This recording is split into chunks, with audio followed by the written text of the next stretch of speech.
Palabra de Dios, les invito a abrir su Biblia en el Evangelio de Juan, capítulo 14. Y hoy vamos a comenzar. Hoy vamos a desconectar.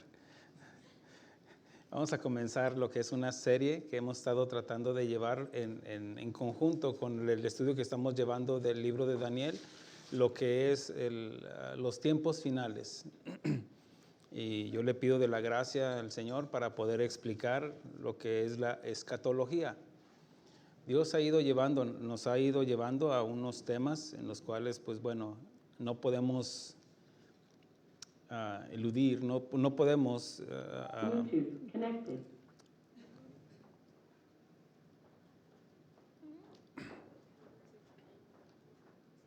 no podemos pasar por alto lo que está en las Escrituras, y Dios quiere enseñarnos y prepararnos para este acontecimiento que es el regreso de Jesús. Amén. Y lo que en el contexto, vamos a hablar sobre lo que es el rapto y la segunda venida del Señor, qué es y para qué es y todo lo que implica alrededor de esto. Y eso sería una enseñanza, y las otras enseñanzas que vamos a estar hablando de tiempos finales. ¿Estamos ahí? Juan capítulo 14, versículo 1 en adelante. Y leemos su palabra como está escrita, en el nombre del Padre, del Hijo y del Espíritu Santo. ¿Trajeron su Biblia?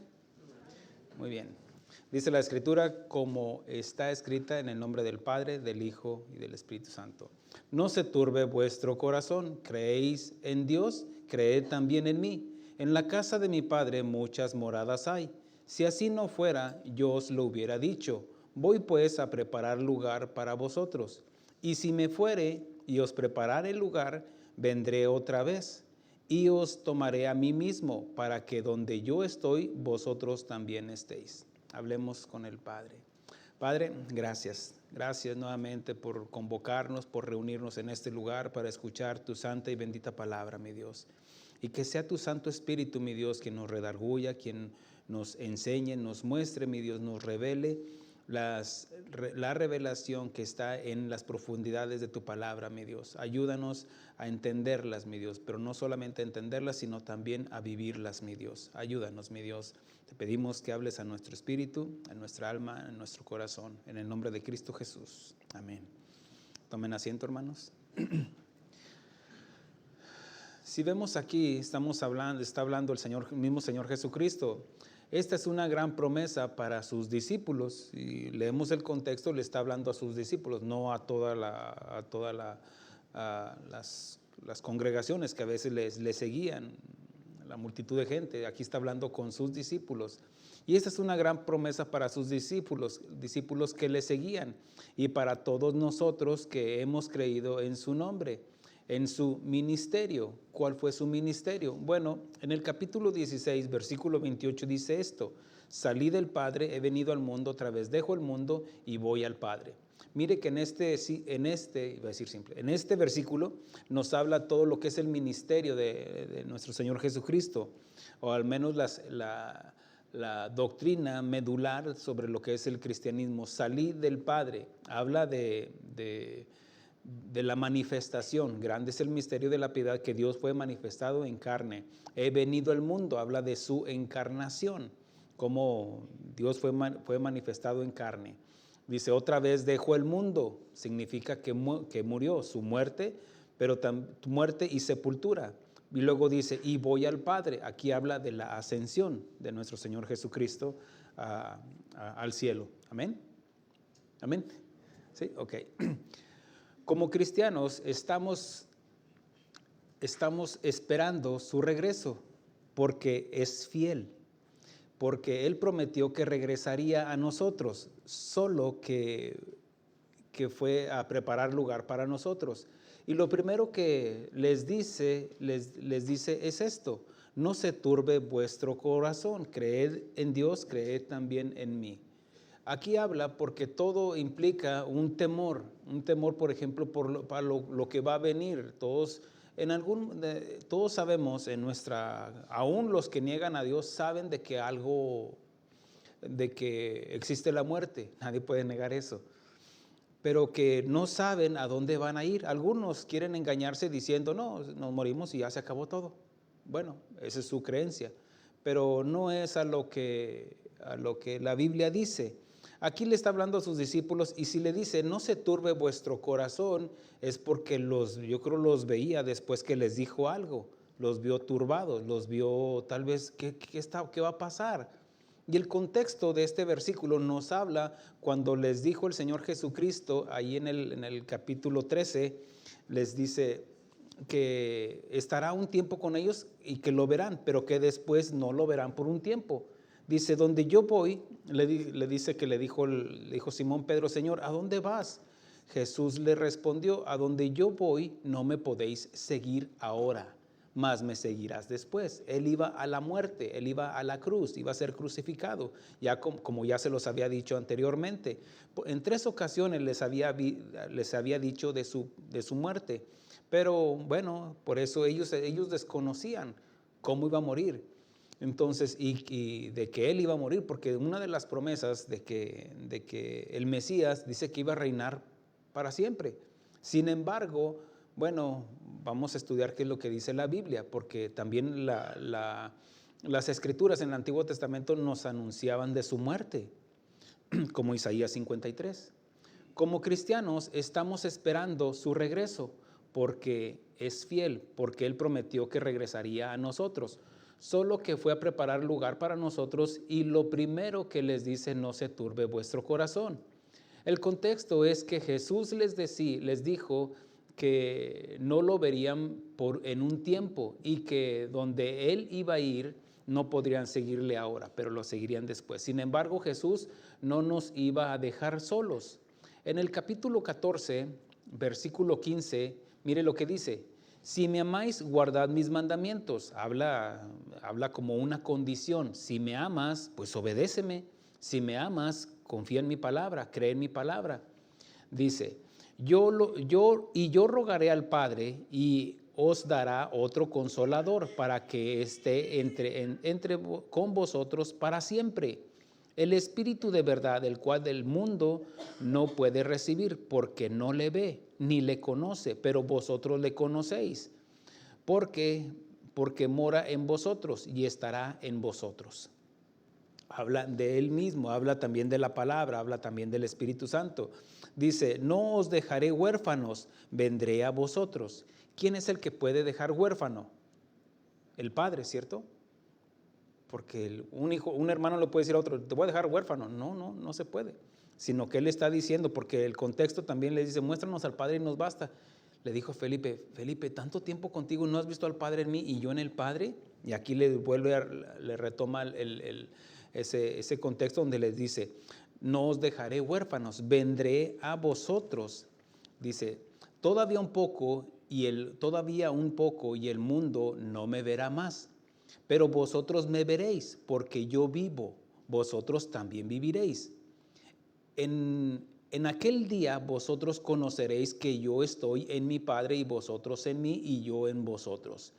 El que tiene mis mandamientos y los guarda, mire que son 2 condiciones, tener su palabra, tener los mandamientos, la ley, pero también dice y los guarda. Ahora ya había dado un mandamiento nuevo anteriormente donde dice, amaos los unos a los otros, un nuevo mandamiento les doy. Dice, ese es el que me ama, y el que me ama será amado por mi Padre, y yo le amaré y me manifestaré a él. Versículo 22, y le dijo Judas, no Iscariote, Señor, ¿cómo es que te manifestarás a nosotros y no al mundo? Respondió Jesús y le dijo, el que me ama, a mi palabra guarda, y mi Padre le amará, y vendremos a él y haremos morada con él. Aquí está diciendo donde Jesús dice, me van a ver un tiempo, pero voy a regresar. ¿Cómo iba a regresar? A través de la manifestación del Espíritu Santo, no literalmente. ¿Me explicó? Por eso les rogaré al Padre para que envíe el Consolador. El que me ama el que no me ama no guarda mis palabras, ni la palabra que habéis oído no es mía, sino del Padre que me envió. Os he dicho estas cosas estando con vosotros, Mas el Consolador, el Espíritu Santo, a quien el Padre enviará en mi nombre, Él os enseñará todas las cosas que os recordará todo lo que yo os he dicho. Ahora, ¿se imagina si no leemos su palabra? ¿Cómo recordaríamos algo que no hemos escuchado? Entonces dice, la paz os dejo, mi paz os doy. Yo no la doy como el mundo la da. No se turbe vuestro corazón, ni tengáis miedo. Ahora, aquí obviamente les está consolando, les está fortaleciendo porque le está diciendo en otras palabras, voy a morir, pero voy a regresar. Primeramente, iba a regresar a través de la manifestación del Espíritu Santo, porque ¿a quién es el que recibimos cuando nos predicaron a Jesús? A Jesús, ¿cierto? Él es el que vive y mora en nuestro corazón si usted le ha recibido. Aquí está, dentro de nosotros, individualmente. Ahora, también está hablando, dice, no se turbe vuestro corazón. En la casa de mi Padre muchas moradas hay. Voy y voy a regresar. Aquí habla de un regreso literal. Amén. Okay. Jesús se manifestaría junto a su Padre a través del Espíritu Santo el día de Pentecostés para hacer morada en todos sus discípulos. No solo creyentes, porque hay una diferencia. Un creyente es uno que puede estar aquí y nada más escucha y cree. Sí, creo, pero no le ha entregado su vida al Señor para ser un discípulo, un seguidor de Jesús. Amén. Por eso aquí está poniendo las condiciones. El que me ama y guarda, me ama y guarda. El que me oye y obedece. Amén. Amén. Ok. Donde después habló de su regreso literal al mundo, donde volvería a poner un pie en el monte de los olivos. Nuevamente, sin embargo, existe otra doctrina que nos habla del arrebatamiento. Y estos son dos eventos diferentes y hoy hablaremos de uno de ellos. Uno de ellos es el arrebatamiento y otro de ellos es la venida del Señor. Y aquí es donde Dios quiere hablarnos y enseñarnos. Una de las doctrinas de la Biblia más excitantes es la segunda venida de Cristo, sin duda. Todos los que somos salvos y conocemos la Biblia estamos esperando este suceso transformador con placer, con gusto, con anhelo. Lamentablemente hay mucha confusión e ignorancia del tema por no estudiar la Biblia y creen que con la segunda venida es el fin del mundo. Por ejemplo, ¿cuántas cosas usted, bueno, es que es bien difícil a veces decir esto, pero mire, usted puede escuchar programas o escuchar ahí más y está ahí en YouTube ahí o en una plataforma donde le están anunciando cosas de gente que habla nada más por hablar o porque escuchó. Y eso, mire, todo se debe de ser filtrado por la palabra de Dios, porque el cielo y la tierra pasarán, mas su palabra no pasará. Y ese es lo más seguro que tenemos, hermanos, la palabra de Dios. Tal como en el Antiguo Testamento habla de la primera venida de Cristo, su nacimiento y todo lo que nos habla. También habla de su segunda venida. Y de hecho, el Antiguo Testamento habla más de la segunda venida que de la primera venida. Todos estamos familiarizados con las profecías de la primera venida, de su manifestación, como Cristo Jesús. Por ejemplo, el lugar de nacimiento, que los mismos judíos sabían de que tenía que nacer en Belén. Por ejemplo, también sabían de quién sería su madre. Bueno, la Escritura dice que tendría que ser una virgen. Y también habla de su muerte. En el Antiguo Testamento nos habla Isaías 53, el Salmos 22, donde nos habla de su crucifixión. Pero también nos habla de su resurrección al tercer día, entre otras escrituras. Pero hay muchas más profecías de su segunda venida, y si usted apunta o como queda grabado, pues se las menciono. Isaías 9, versículos 6 al 7. También Isaías 11, del 1 al 9. Isaías 61, del 1 al 2. Jeremías 23, del 5 al 6. Una de las razones por las que los judíos no aceptaron al Mesías cuando vino la primera vez fue porque malinterpretaron su misión. Habían estado tanto tiempo en el Antiguo Testamento esperándolo como un rey, pero omitieron en gran parte los pasajes que hablaban de su venida como el atribulado Salvador, como nos dice Isaías 53. Todo el capítulo de Isaías 53, de hecho el contexto, unos versículos antes nos habla de su muerte, nos habla de cómo iba a morir y cuál era el propósito de su muerte. Pero al ignorar eso, imagínense, la gente que estaba ahí, al ver a Jesús crucificado junto a dos condenados, a uno a su izquierda y uno a su derecha, lo que menos pensarían era que Él iba a ser nuestro Salvador. ¿Cómo nos va a salvar Él? Si eres hijo de Dios, sálvate y sálvanos a nosotros. Y yo creo que si estuviéramos ahí hubiéramos pensado lo mismo. Amén. ¿Por qué? Porque nos enfocamos en nuestro yo y no en el plan redentor de Cristo. Por ejemplo, estaba establecido de que, bueno, recuerde de que el pueblo judío, los israelitas, ellos estuvieron bajo el dominio de varias naciones. Por ejemplo, los asirios, Israel, después Babilonia, Nabucodonosor, que llevó cautivo al pueblo de Judá. Entonces, ellos estuvieron muchas veces esclavizados, estuvieron bajo el dominio de naciones. Por ejemplo, ya más adelante vino lo que es los romanos, y ellos en el tiempo de Jesús estaban los romanos ahí. Entonces ellos querían ver a un Salvador, pero que los salvara. Ellos no entendían todavía muchas cosas, porque recuerde de que la Biblia se nos va revelando paulatinamente, pero ellos tenían el Antiguo Testamento, pero tomaban la ley, tomaban la palabra de Dios no en la forma correcta. El Señor Jesucristo les hablaba: esta generación de labios para afuera me alaba, mas su corazón está lejos de mí, porque no entienden lo que misericordia quiero y no sacrificio. Entonces ellos no entendían de la ley, más bien el propósito de la ley. Y el propósito de la ley era de que estuvieran velando, guardando para la venida del Señor, la primera manifestación. Pero cuando vino, dijo, a lo suyo vino, pero los suyos no le recibieron. ¿Por qué? Porque ellos lo esperaban como el Salvador, como que iba a entrar en un caballo blanco y los iba a restaurar el reino de Israel. De hecho, antes de la ascensión de nuestro Señor Jesucristo, uno de sus discípulos le preguntó: ¿restaurarás el reino de Israel en este tiempo? Y el Señor Jesucristo le contestó, dijo: no os toca a vosotros saber las sazones y los tiempos que mi Padre en su sola potestad ha designado para Israel. Había un tiempo establecido. Entonces, para ellos no entendían todavía cosas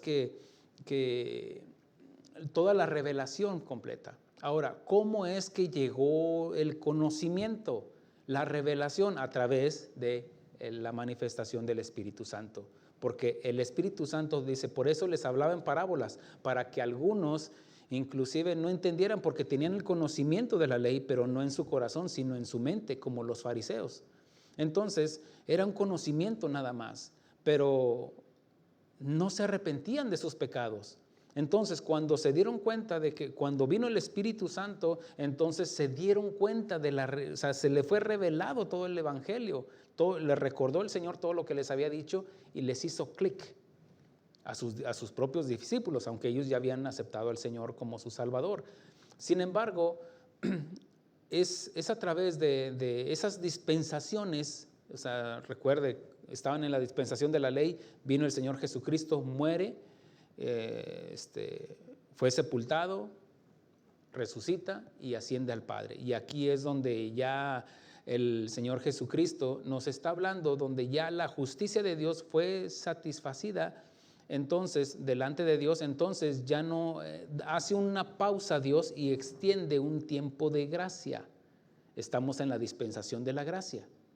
Ahora, yo le invito a que escuche las próximas enseñanzas que voy a estar dando, para que todo esto que esto es como fundamento, bases, para que usted pueda entender todo el plan redentor. Aunque usted diga, yo ya soy salvo, sí, pero a ver, ¿conoces estas doctrinas? Ahora, tal vez haya algunas doctrinas o enseñanzas que usted a lo mejor puede diferir de lo que yo voy a enseñar, pero si usted ha creído en el Señor Jesucristo, en las doctrinas esenciales del cristianismo, no se preocupe, Seguimos siendo hermanos, amén. Mi labor es estudiar, preparar para darles la palabra de Dios. Ahora, tampoco los voy a forzar a que crean lo que yo les voy a enseñar. Por eso estamos leyendo la Biblia, para que sea la Biblia quien les revele, amén. Una de las razones, como mencionaba, esto es que ellos habían vivido bajo la esclavitud de varias naciones extranjeras, y ellos soñaban que su Mesías los libraría del yugo de la esclavitud y que establecería el reino terrenal, lo que se conoce la doctrina del milenio, que iban a reinar por 1000 días. Mateo en capítulo 19, versículo 28 dice así: de cierto os digo que en la regeneración, esa regeneración de la que está hablando, habla del milenio. Dice, cuando el Hijo del Hombre se siente en el trono de su gloria, vosotros que me habéis seguido también os sentaréis sobre los 12 tronos para juzgar a las 12 tribus de Israel. Ahora, Jesús nunca se sentó sobre un trono cuando estuvo aquí. Por eso está hablando de ese tiempo, el tiempo del milenio, y hablaremos sobre esa dispensación. Pero cuando regrese, dice Jesús nunca se sentó sobre su trono cuando estuvo aquí, pero lo hará cuando regrese. Y esto habla de su segunda venida, donde ya va a reinar en la tierra, literalmente el Señor Jesucristo. Vendrá como rey y gobernará este mundo con justicia y establecerá la paz. Los discípulos del Señor sabían que Jesús regresaría, así como se había ido. ¿Cómo se fue? ¿Se acuerda cuando Él ascendió? Ese es el último milagro que hizo el Señor Jesucristo aquí en la tierra, porque ya se despide de sus discípulos y Él empieza a ascender, elevarse, imagínese. Va elevándose y extiende sus manos a sus discípulos el extender las manos es traspasar, es imponer manos, es como ceder autoridad, y estaba cediendo su autoridad, su poder en sus discípulos. Entonces, cuando Él va ascendiendo, dice que llega ahí a lo que se puede entender o interpretar, así como Él llega a las nubes, ya lo dejan de ver. Y entonces los ángeles se le acercan, 2 varones, dice, así como lo vieron ascender, así regresará. Y eso es lo que dice la Escritura. Esto no significa, bueno, los discípulos no solo predicaban que había muerto por nuestros pecados, que había resucitado. No solamente predicaban eso, sino que Él regresaría por ellos. Y vinieron y vivieron en espera de su regreso diariamente. Maranata, el Señor regresará, Maranata. Y todos estaban conscientes de que podía ser en cualquier lugar, en cualquier momento. Esto no significa, si ellos murieron con la esperanza de que lo verían regresar, pues eso no significa que el Señor los engañó, ¿no? De ninguna manera. El Señor les dijo, velad y estar preparados. Es todo lo que les dijo. Les dijo que regresaría, así como, no se turbe vuestro corazón. Creed en Dios, creed también en mí. En la casa de mi Padre muchas moradas. Voy pues y regresaré. Esa es la garantía. Y que vivieran en santidad, les dijo a sus discípulos en todo el contexto general del Nuevo Testamento. Y que vivieran en santidad todos los días, como si fuera que Él regresaría ese mismo día, con la esperanza que purifica. Ningún cristiano haría las cosas que podrían avergonzarle si regresaría en ese momento y que lo viera haciendo algo que le desagrade a Dios. Por ejemplo, pastor, ¿no hay problema si me voy al baile? Bueno, ¿te imaginas que llegara el Señor en ese momento y que dónde te hallaría? ¿Dónde te agarró el temblor?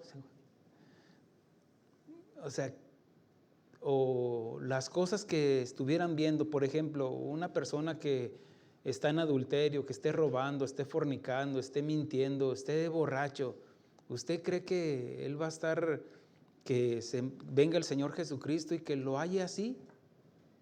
Pues no, el Señor Jesucristo por eso dijo, estar preparados, estar velando. Antes que regrese el Señor a establecer su reino, primero va a sacar a su pueblo de este mundo. Esto se conoce como el rapto de la iglesia. Ahora, ¿qué es el rapto? Vamos a 1 Tesalonicenses, capítulo 4.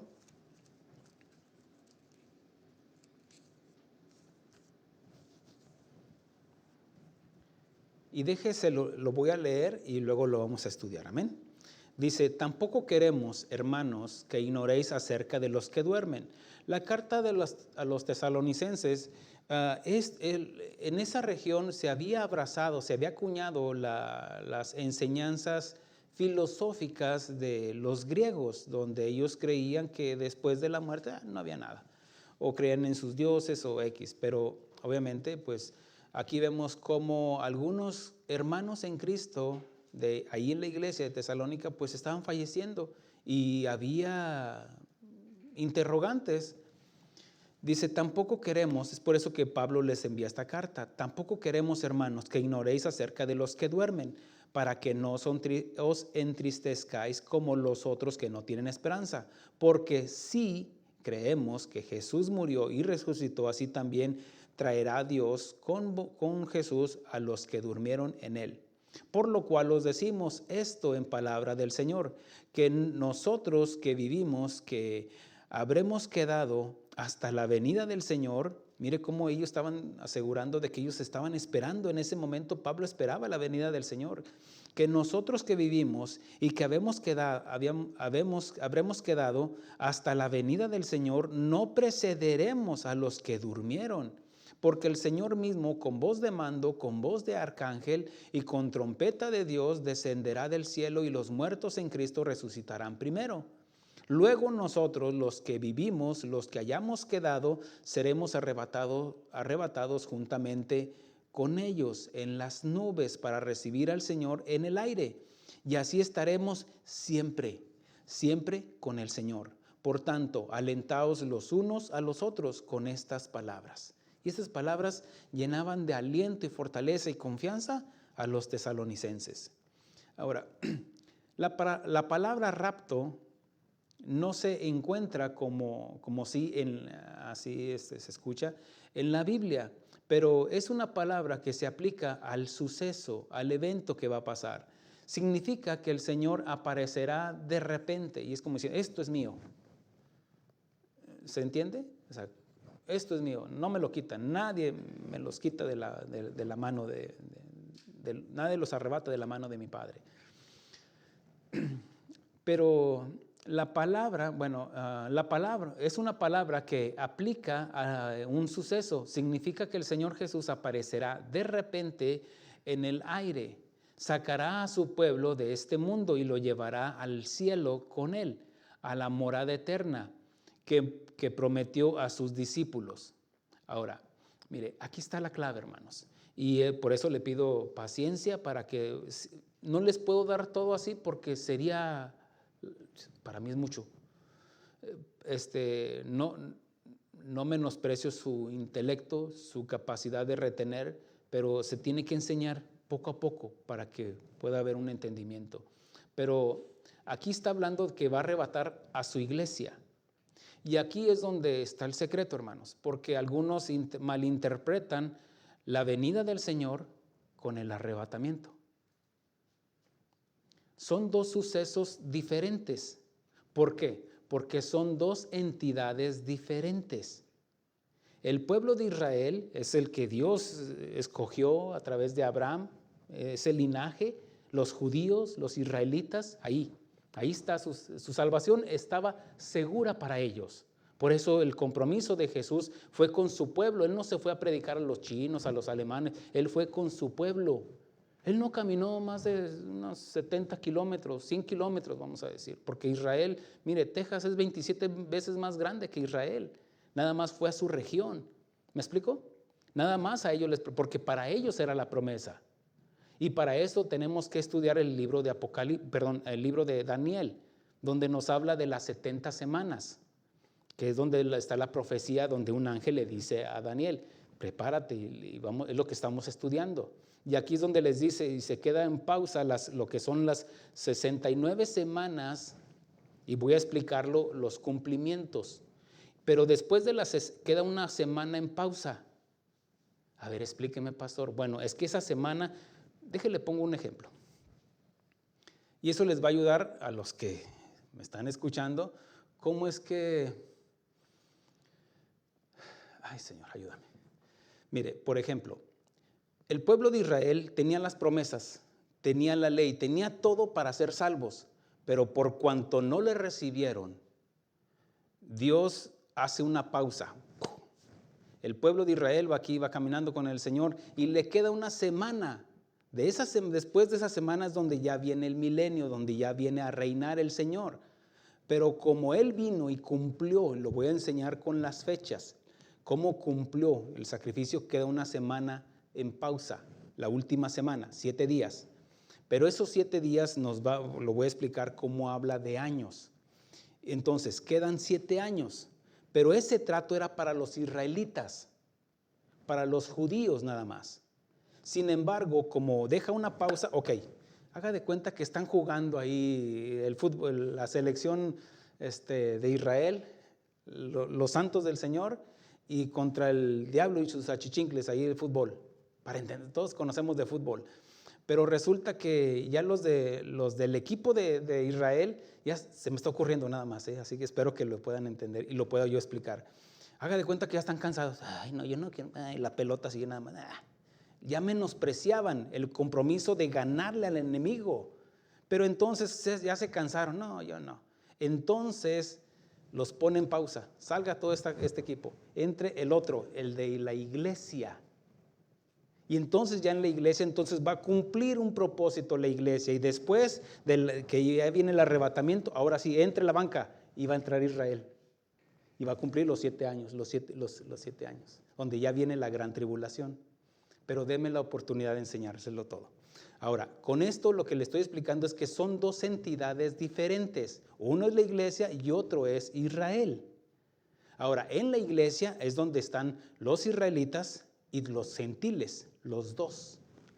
Porque la iglesia no se compone de una nación, sino que se compone de todas las naciones. De tal manera amó Dios al mundo.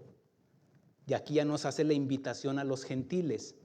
La iglesia es el cuerpo de Cristo. Por eso cuando dijo ir y predicar el evangelio y hacer discípulos nuevos a todas las naciones. Porque antes el mensaje era solamente para los judíos, de que esperaran al Mesías. Pero como Él vino y lo crucificaron, no aceptaron al Señor, entonces el Señor los pone en pausa. Escuche la enseñanza que voy a dar hoy en la tarde. Entonces, con esto quiero explicar de estas 2 entidades diferentes. Y el Señor no viene por Israel, viene por su iglesia en el arrebatamiento. En la segunda venida es cuando el Señor Jesucristo descenderá y pisará la tierra.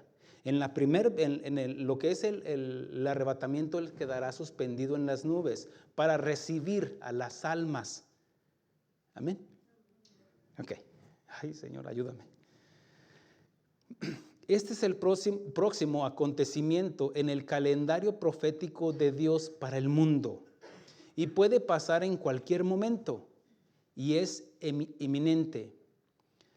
Y aunque nadie sabe cuándo tendrá lugar este suceso. Y cuando usted escuche, no importa quién sea, que tal fecha llega el Señor, es más, corra al otro lado, porque está hablando de un falso maestro, falso profeta. El Señor ha mandado a su pueblo que esté velando, así como las 10 vírgenes, ¿se acuerda? Por eso pone los ejemplos, hace parábolas para que hay cosas que no entendemos. Y el Señor Jesucristo es como bajar las manzanas para explicarnos lo que, ay, sí, ya entendí. Amén. ¿Entiende? ¿Me explico? Perdón. ¿Por qué? Y hace esa parábola, que había 10 vírgenes que estaban esperando al novio y tenían aceite. Significa que sí eran. Esto significa, y déjeme decirle esto, de que no todos, es más, para personalizarlo un poquito más, no todos aquí, aunque estén en la iglesia, se van a ir con el Señor en el arrebatamiento. Aquí es donde se hace la pregunta, ¿seré yo, maestro? Porque la Escritura nos dice que estar velando, y en la parábola está diciendo de que aquellas que estaban durmiendo allá en sus laureles, Allá que estaban, pues un día sí, un día voy, un día no voy, es que tengo que hacer esto, es que tengo que hacer aquello. ¿Se acuerda de las parábolas del Señor donde dice que invitados a las bodas para el hijo porque hizo un banquete preparado para las bodas de su hijo? Y que no, es que voy a trabajar, no, es que el patrón se enoja, no, es que hoy, todos los días tienes para plantar una planta y un arbolito, y ese día, el día de la iglesia, se te ocurre plantarlo. Es más, hasta se te ocurre enfermar a tu hijo para contarle de poner un pretexto de, es que el niño está enfermo. Bueno, que se quede uno de los dos, de los padres cuidándolo y otro puede ir a la iglesia. Regresa, ¿y qué aprendiste hoy? Fíjate que el pastor nos enseñó esto. Amén, hermanos. Y luego, ¿por qué no viene? Habla de estar velando, porque no todos en la iglesia, hermanos, van a ser arrebatados. Hablando del edificio, no los que estén adentro. No. Él viene por su iglesia, por los que estén preparados, los que estén velando, los que estén listos para escuchar la trompeta, estén listos para escuchar, ahí viene el novio, porque las otras estaban descuidadas. Habla de 5 vírgenes prudentes, sensatas, y las otras imprudentes, que significa insensato. ¿Qué insensato? El único medio de salvación que tienes y lo estás menospreciando. Ahora, repito, la salvación no es por obras, hermanos, pero las obras evidencian en quién hemos creído. Entonces, la desobediencia del hombre trajo el pecado y el pecado produjo la muerte. En Hebreos capítulo 9, versículo 27 dice así: y de la manera que está establecido para los hombres que muera una sola vez y después el juicio, habla de que esto lo estableció Dios y no es de que si quieres o no. Dios lo estableció así, porque Dios dijo, si comen de ese árbol ciertamente morirán. Y como el hombre desobedeció, es por eso de que todos heredamos el pecado original. Mire lo que dice en 1 Corintios 15. Bueno, déjeme continúo con esto.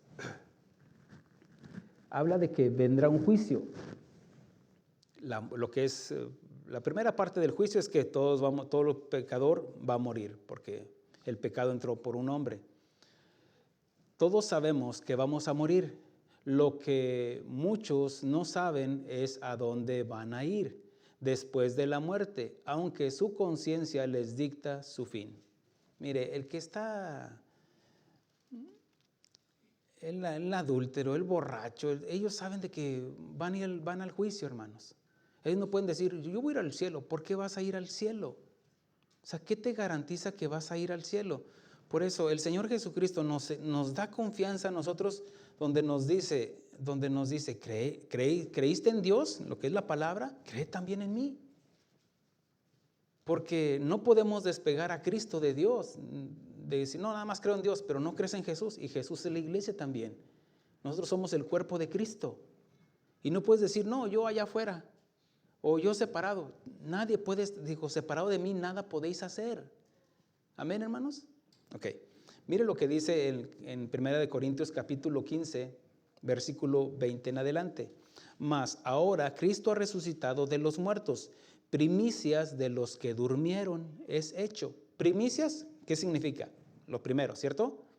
Primicias, pero aquí está hablando de que Cristo es, como lo dice Colosenses, Él se lleva la preeminencia en todo.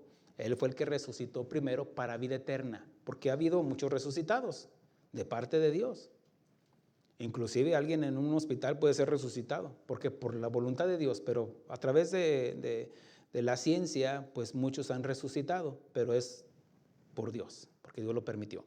Ahora, ellos van a volver a morir, así como Lázaro, el mismo que resucitó el Señor Jesucristo, pero para vida eterna solamente Jesús.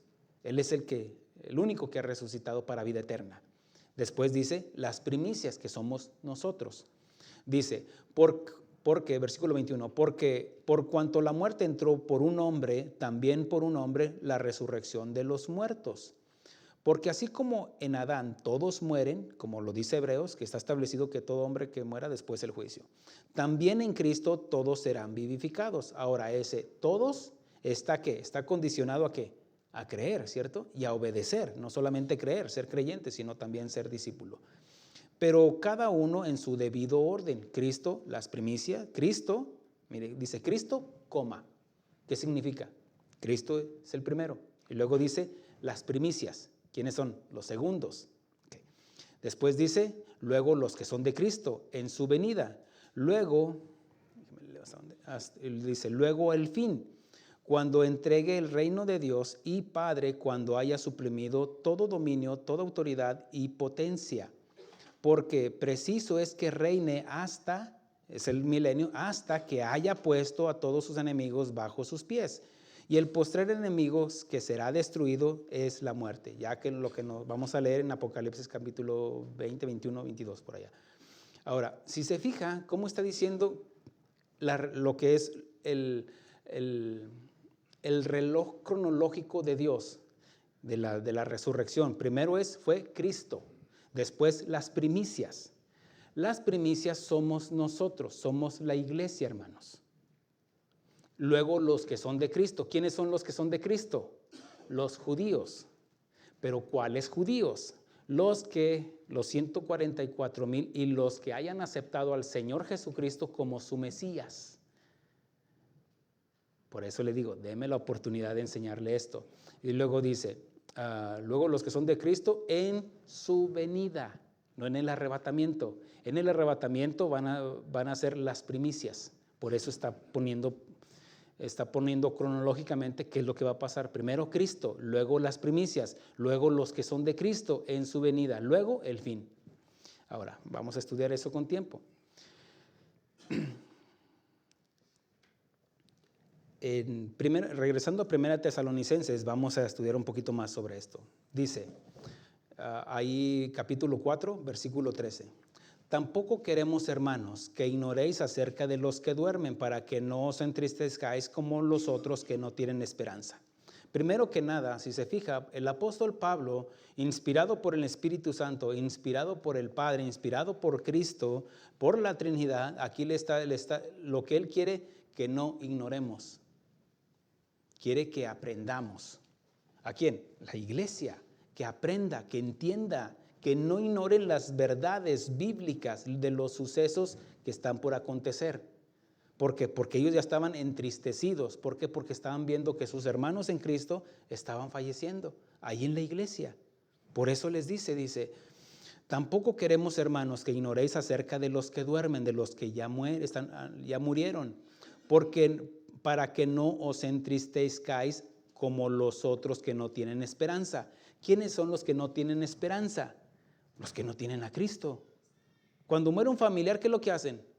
Mire, lo digo esto con mucho respeto, porque todos procesan la muerte diferente, la muerte de un ser querido.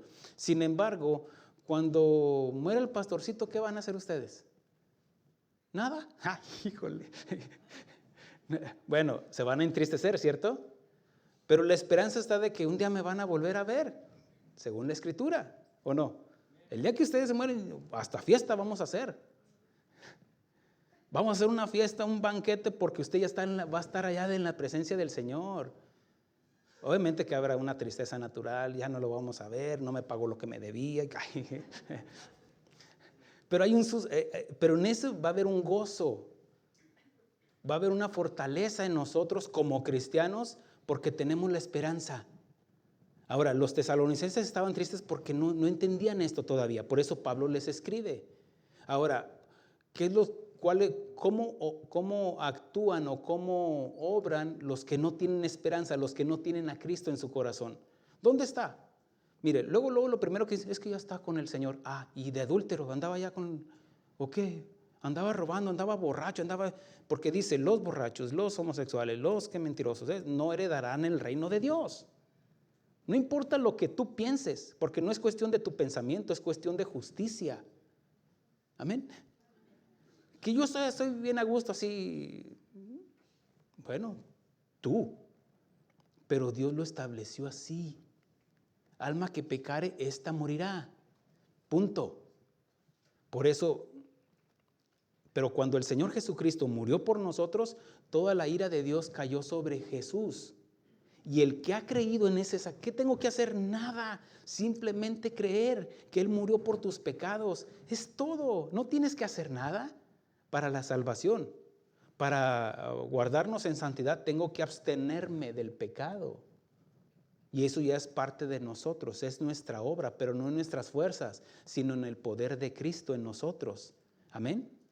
Si no, usted va a ser imposible, aunque haga mandas, aunque haga caminatas, aunque haga reliquias, usted no va a poder porque va a volver a caer en lo mismo, porque está en su vieja naturaleza. El que es de la carne, carne es. Y manifiestas son las obras de la carne: inmundicia, hechicería, enemistades, idolatría, pleitos, contiendas, borracheras. Todo eso es del mundo y eso se va a quedar. Mas los que son del Espíritu tienen amor, paz, gozo, benignidad, mansedumbre, templanza y fe. Sobre estas cosas no hay ley, no hay condenación. Y los que estamos en Cristo ya no hay condenación. Y ahí es donde radica nuestra esperanza. Pero los tesalonicenses, aquí mire cómo dice: para que no os entristezcáis como los otros que no tienen esperanza. Porque si creemos que Jesús murió y resucitó, hágame una pausa ahí. Si creemos, nada de que, pues bueno, yo sé que Jesús estuvo aquí porque la historia, las crónicas, no podemos negar la existencia de Jesús, pero eso de que murió y que resucitó, eso es no creer. Porque estás creyendo en la manifestación, pero no crees en su muerte y resurrección.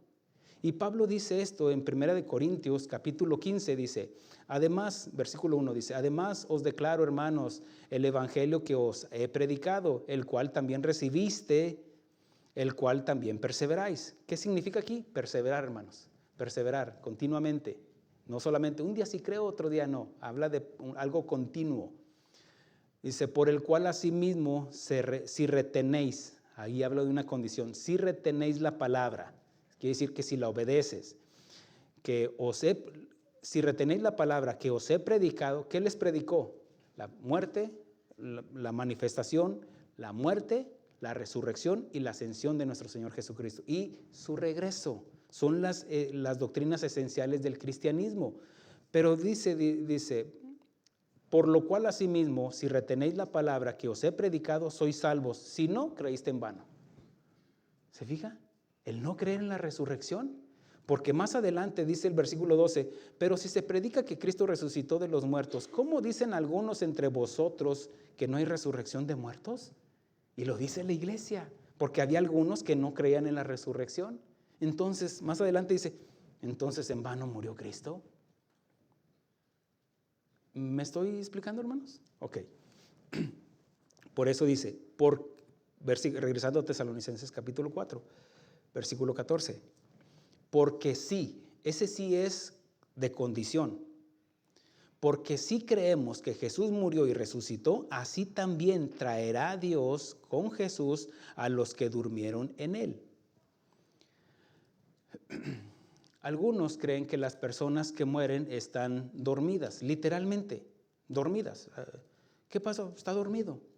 ¿Por qué? Porque toman esta palabra literal. Ahora, imagínense, su cuerpo está descomponiéndose y está dormido. Ahora, es porque no entienden que somos tripartitos: espíritu, cuerpo y alma. Cuando la persona muere, su esencia se separa. Por ejemplo, el espíritu, dice Eclesiastés, vuelve a Dios, porque el cuerpo sin el espíritu está muerto, dice Santiago. Ahora, dice, y el alma significa separarse. Lo que es el alma es donde está nuestro intelecto, nuestra voluntad y nuestras emociones, que no son sus oídos los que me están oyendo, es su alma que está usando sus oídos para escucharme. ¿Me explico? Usted me está entendiendo, pero es su alma la que está procesando, porque es donde está el entendimiento, el raciocinio. Usa su cerebro, usa su cerebelo, usa la masa gris ahí para que usted calcule y evalúe, pero es su alma. Amén. Espíritu, cuerpo y alma. Cuando muere la esposa de Jacob, allá en Génesis, que nos menciona y dice, y su alma se salió. Habla que murió. Sale el alma. Quiere decir que ellos entendían que no dormían, sino que se desprendía el alma, y el alma, cuando salía el alma, iba al lugar de donde estaban las almas, lo que se conoce como el Seol o el Hades en griego, donde iban todas las almas iban ahí, las pecadoras y las no pecadoras, o más bien las justas. En este caso, pues estaba dividido el Seol en un lugar de tormento, como nos enseña la enseñanza que da el Señor Jesucristo, y donde uno estaba siendo atormentado, el rico, y Lázaro estaba siendo consolado en el seno de Abraham, que se conoce como un paraíso. Ok, déjeme explicar esto. Unos dicen, por ejemplo, que las almas están dormidas, como dice aquí. Pero, ¿qué dicen las Escrituras acerca de esto? Bueno, en Lucas capítulo 16, versículo 19 y al 31, espéreme, no lo voy a tomar porque son escrituras que ya he enseñado aquí. Y está hablando de ese suceso donde el Señor Jesucristo habla de dos hombres. Un hombre rico que hace banquetes todos los días y otro hombre pobre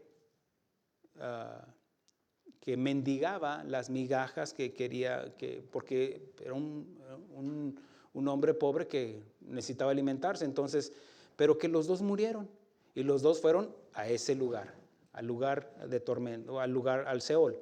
Entonces, ahí los dos comenzaron, el rico empezó a hablar, entendió, recordó que tenía hermanos, estaba sintiendo su alma, no era su cuerpo lo que estaba ahí, su cuerpo se estaba pudriendo en la tumba, pero su alma se estaba siendo atormentada en esa llama. Entonces, no me venga a decir que estaba dormido, estaba sintiendo. ¿Me estoy explicando, hermanos? Entonces, se está entendiendo de que no estaban, los que duermen aquí en Tesalónica, que está mencionando, no están dormidos literalmente. No, su cuerpo está en el proceso de putrefacción, el espíritu vuelve a Dios y el alma está en ese lugar. Está de lo que dice el Señor Jesucristo. Cristo todavía no había muerto, todavía no había llevado a cabo la resurrección. Sin embargo, lo está enseñando a sus discípulos. Recuerde de que el rico le decía, me acuerdo que tengo 5 hermanos y tengo un padre, manda a Lázaro para que vaya y les anuncie esto.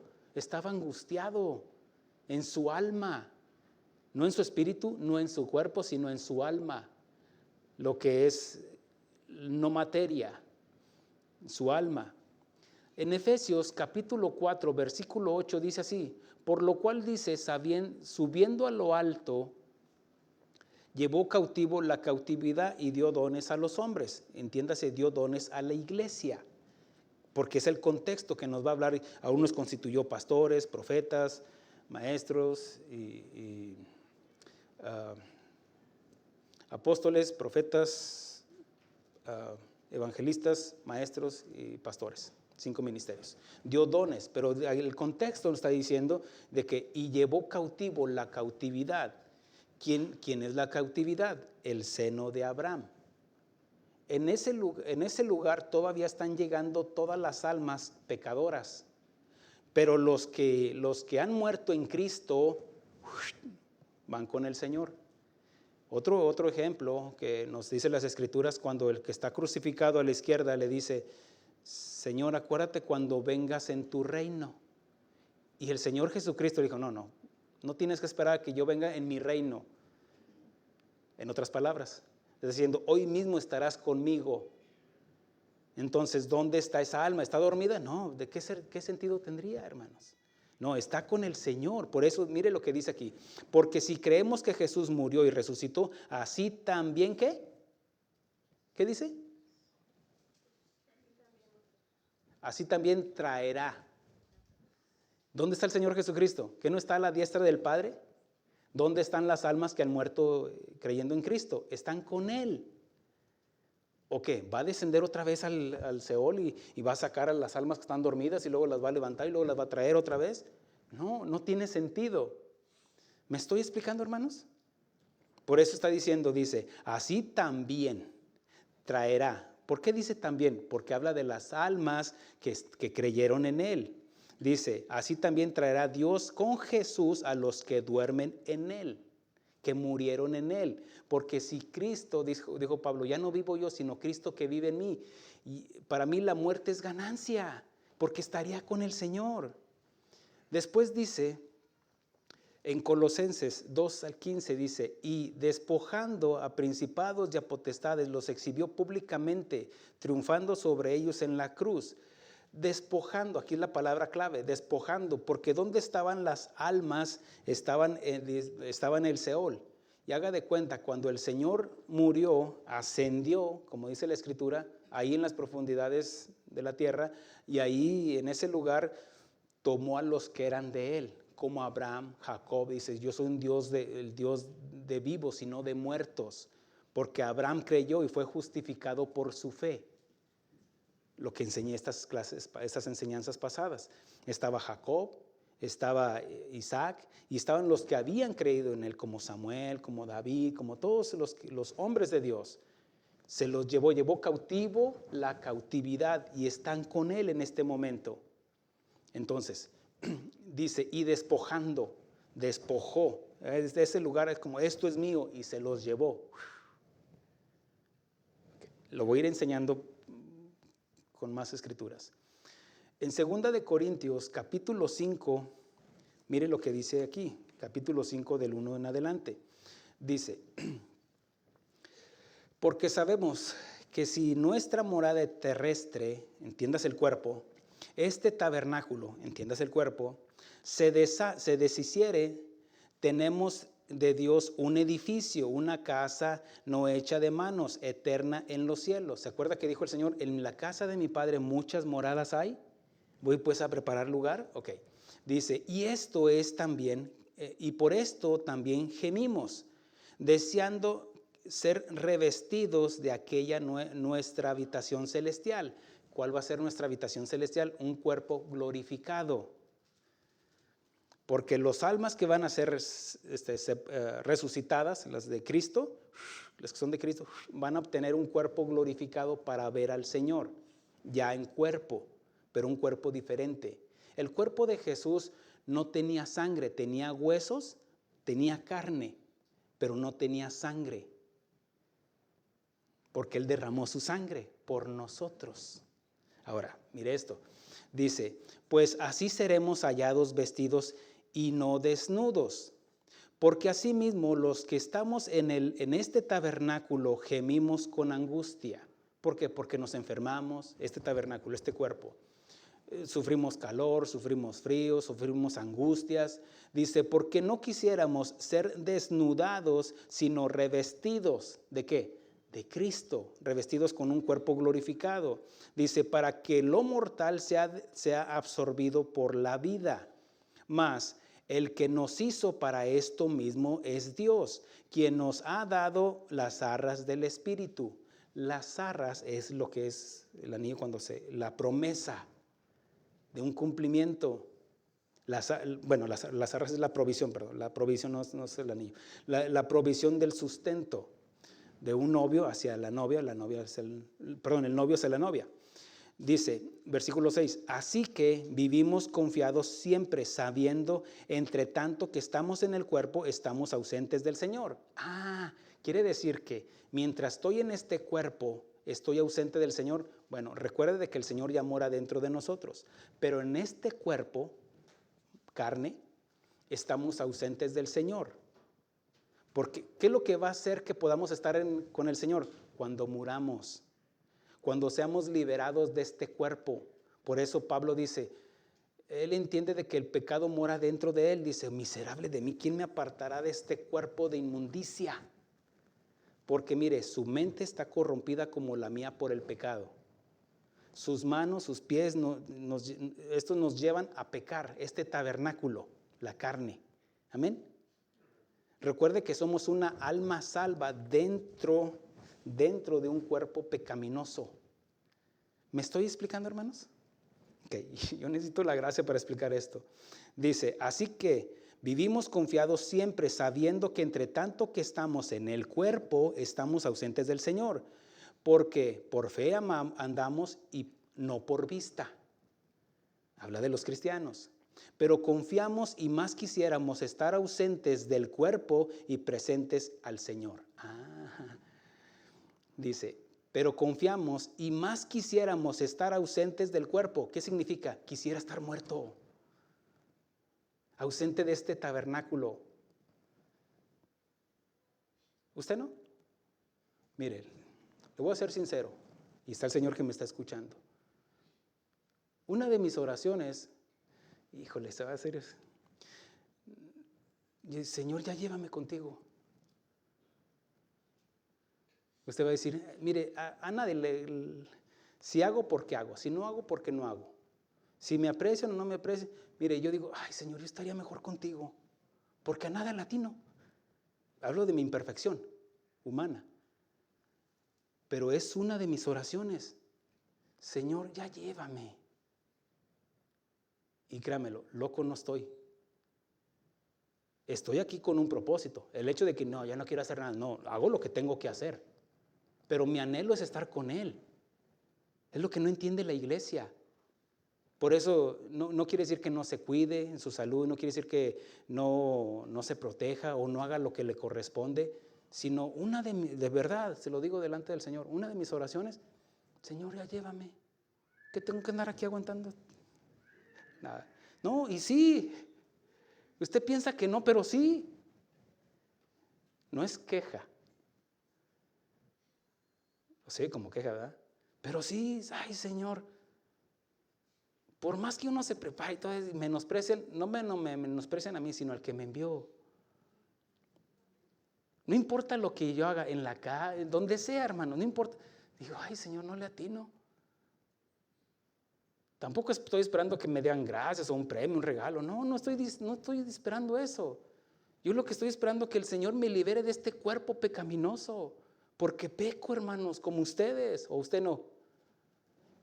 Por eso dice, pero confiamos y más quisiéramos, dice Pablo, estar ausentes de este cuerpo y presentes al Señor. ¿Cómo va a llegar a ser eso? Hasta el día que muramos. Dice, por tanto, preocupémonos también por tanto, procuremos también, o ausentes o presentes, serle agradables. Sea que vivamos o sea que muramos, del Señor somos.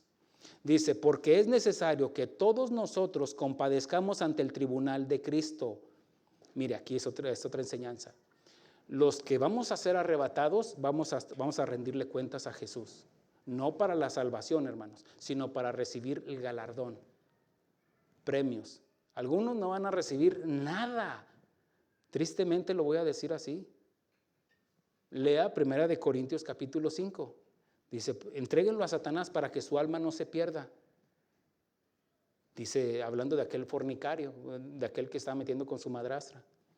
Y luego dice, para que el día del Señor sea purificado por el Señor por fuego.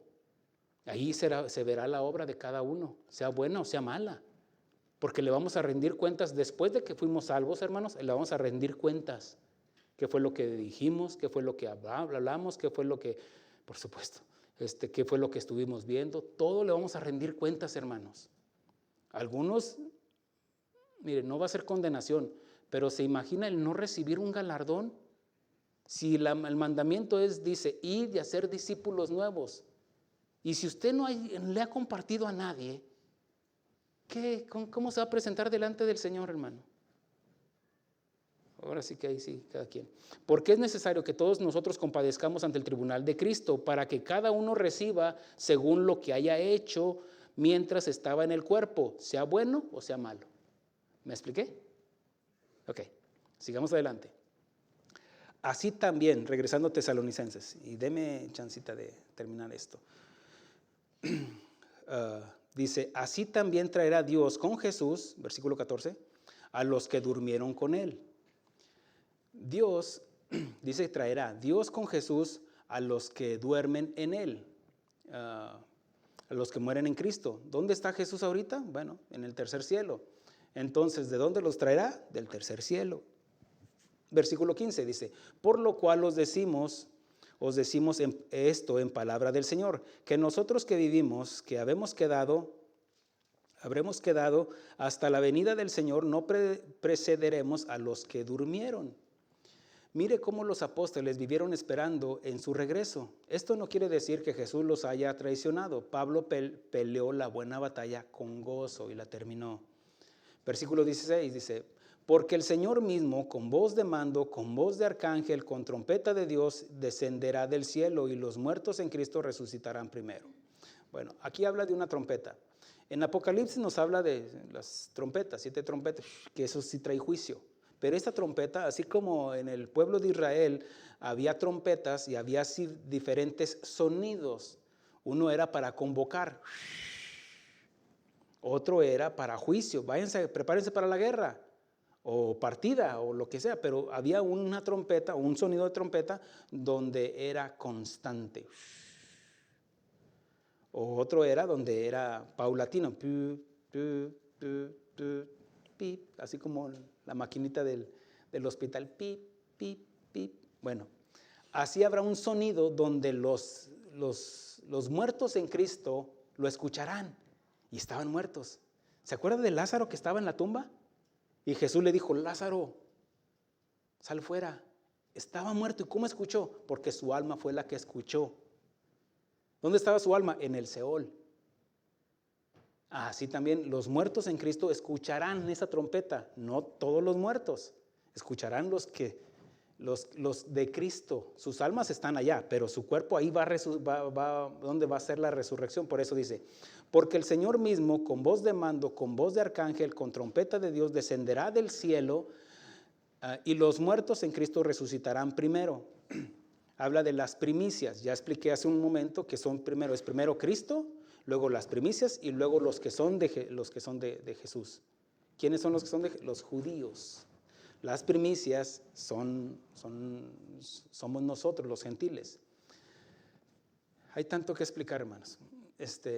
Vamos a avanzar. Dice, luego nosotros, los que vivimos, los que hayamos quedado, seremos arrebatados juntamente con ellos en las nubes para recibir al Señor en el aire. Y así estaremos siempre con el Señor. Dice siempre. Este acontecimiento no es para arrepentirse y ser llevado. Como, ay, sonó la trompeta, ahora sí me arrepiento. No. Aquí Él ya viene por los suyos, los que estuvieron guardando. En ese momento va a ser fracción de segundos. Nada de que, ay, ahora sí le creo al pastor.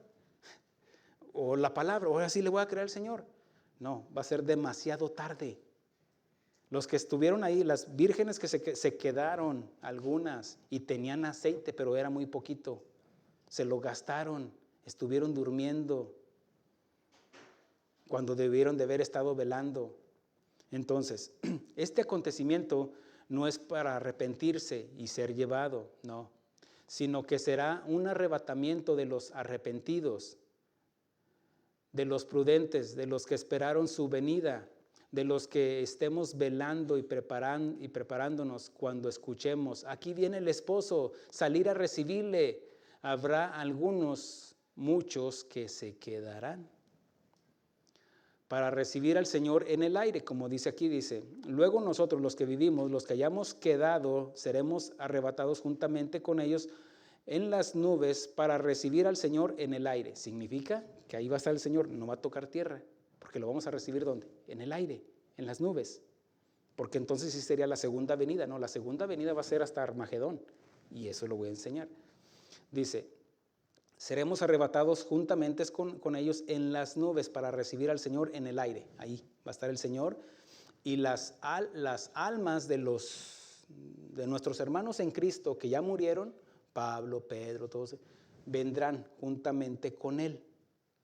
La hermanita que estaba en la iglesia y que murió un día antes, también vendrá su alma y su cuerpo va a ser resucitado y se encontrarán con su alma y obtendrán un cuerpo glorificado y podrán ahora sí estar delante del Señor, ya en cuerpo y alma, con un cuerpo glorificado. Y los que hayamos quedado, si nos toca ver la venida del Señor, vamos a ser arrebatados. Significa transformados. La carne, la ropa se quedará, Y en el momento que estamos siendo arrebatados, en una fracción de segundos, vamos a ser transformados y obtendremos una vestimenta nueva, un cuerpo glorificado. Ya voy a enseñar sobre qué es lo que es el cuerpo glorificado. Para recibir al Señor en el aire, en las nubes, para estar nuevamente, hablando los que, por ejemplo, Pablo, Pedro, nuevamente con Jesús, solo que será con un cuerpo glorificado, para estar junto con Él y obtener nuestra morada que Él nos prometió. En la casa de mi Padre muchas moradas hay, voy pues a preparar lugar.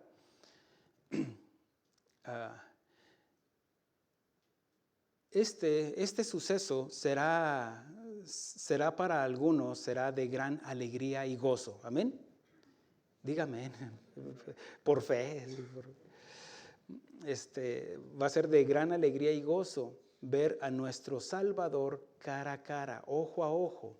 Pero también el mismo suceso será terrible para todos aquellos que se queden. Algunos serán todos aquellos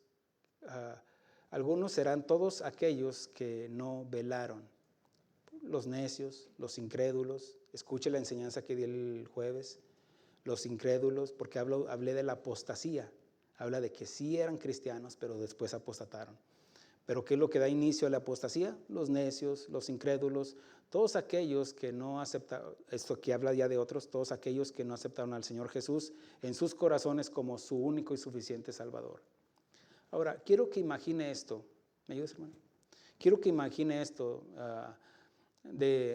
imagine esto de décadas atrás, tal vez en los 1800, cerca del 1900, donde todavía el carro no se había fabricado. Y el único medio de transporte que había era el tren para ir de un lugar a otro, de un estado a otro, inclusive cruzar de norte de este a oeste, X. Y nada más existía el tren. Pero el tren, imagine esto, que a un hombre observando ahí en la estación de tren la próxima llegada del tren, por supuesto, donde hay todo tipo de personas de diferentes edades, posiciones sociales, diferentes posiciones o condiciones intelectuales. Algunos no sabían leer, algunos eran intelectuales, pero había de toda gente ahí en la estación de tren. Y este hombre, vamos a ponernos en lugar de este hombre. Este hombre está viendo cómo todos están a la expectativa de que ya mero llega el tren. Y se oye el sonido, el silbido de la locomotora. Obviamente para que los que estén ahí no tengan cuidado. Pero también anunciaba, prepárense, ahí viene el Señor.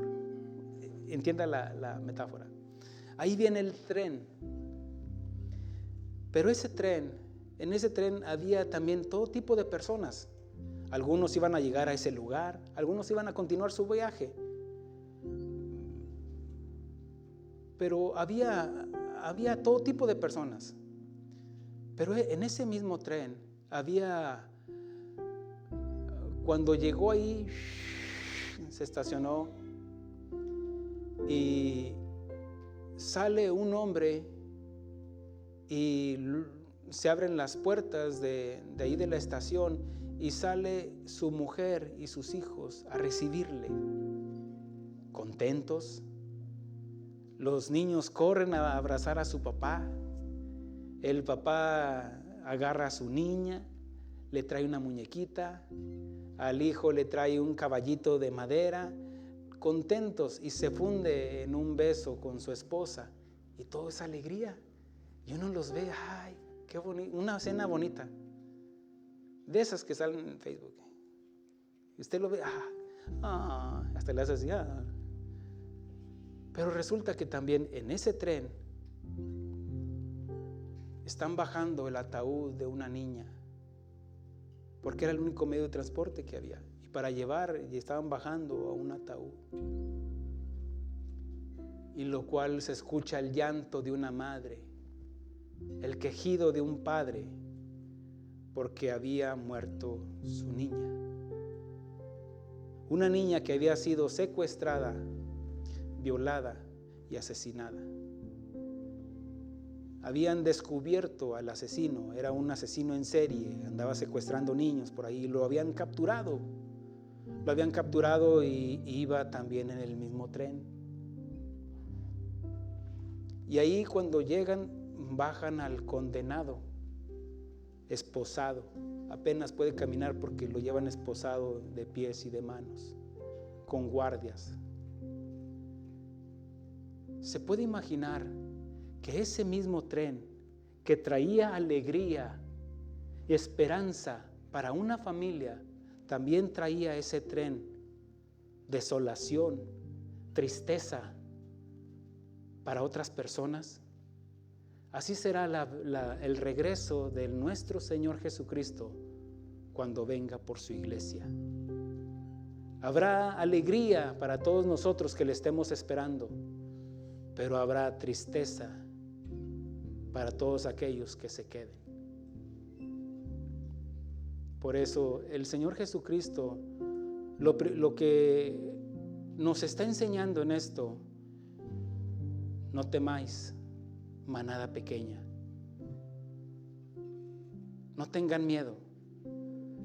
Vendrá persecución contra los cristianos, vendrá leyes que se levanten en contra de la iglesia, vendrán falsos maestros, habrá enfermedades, habrá pestes, habrá falta de trabajo, habrá hambruna, qué sé yo. Son acontecimientos que tienen que pasar y ya llegaremos a esa etapa para ver qué es lo que dijo, si es antes o después de la venida del Señor. Pero mientras tanto, la Escritura nos enseña que estemos velando, estemos guardando la venida del Señor. Por eso el Señor Jesucristo nos enseña y le dice a la iglesia: no se turbe vuestro corazón, ¿creéis en Dios? Creed también en mí. En la casa de mi Padre muchas moradas hay. Si así no fuera, Él sería un mentiroso. Pero dice: voy pues a preparar lugar para vosotros. Y si me fuere y os prepararé el lugar, vendré otra vez y os tomaré a mí mismo, como un arrebatamiento. Estos son míos y nadie los arranca, nadie los arrebata del hueco de mi mano, para que donde yo estoy, vosotros también estéis. Póngase de pie, hermano. Gracias, Señor.